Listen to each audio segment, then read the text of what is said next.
Hi all and welcome to another tutorial, but first I'm going to need you to click the description link and download both the palette and the texture brush.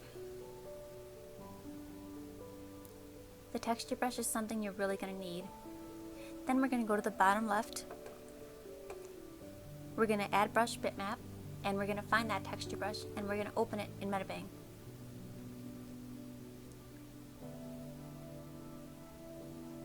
These are the kind of brush settings you can do. But for this one, I'm going to choose to make it bitmap watercolor.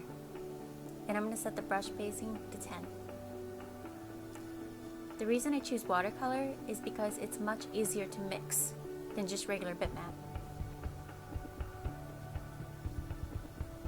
I name it texture brush at the top and then I hit OK.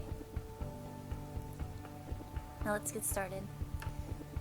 The first thing I'm going to do is create a new file, and I'm going to make the background gray. This is the palette that I put in the link below. Then you're going to go to the left, click that solid square, and then go to the top and choose the ellipse.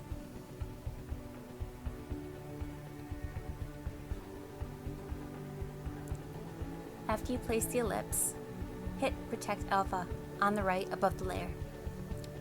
Then we're going to find the airbrush tool. We're going to set the airbrush tool to a very low opacity and make it very large to color with. I'm going to do dark bottom and light top because I want the light coming from the top.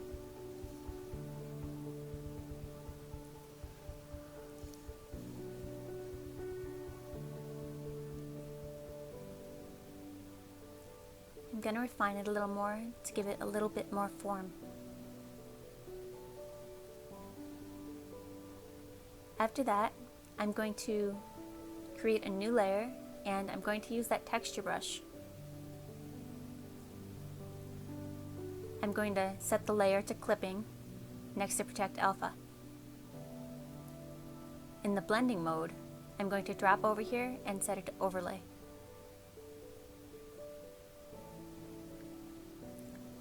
I'm going to continually hold my Alt key to color pick and use the brush to gradually add more texture.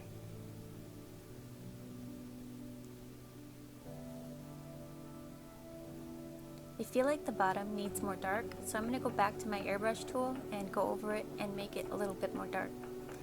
That looks better.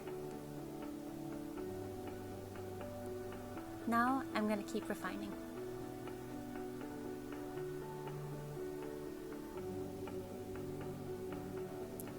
You can make your brush smaller and bigger by holding Control and Alt at the same time and dragging your brush left or right. After I'm happy, I create a new layer, set it to clipping, and set it to add. Then I choose the airbrush and I set it to a white color. This gives it a really glaring effect that looks really metallic to me.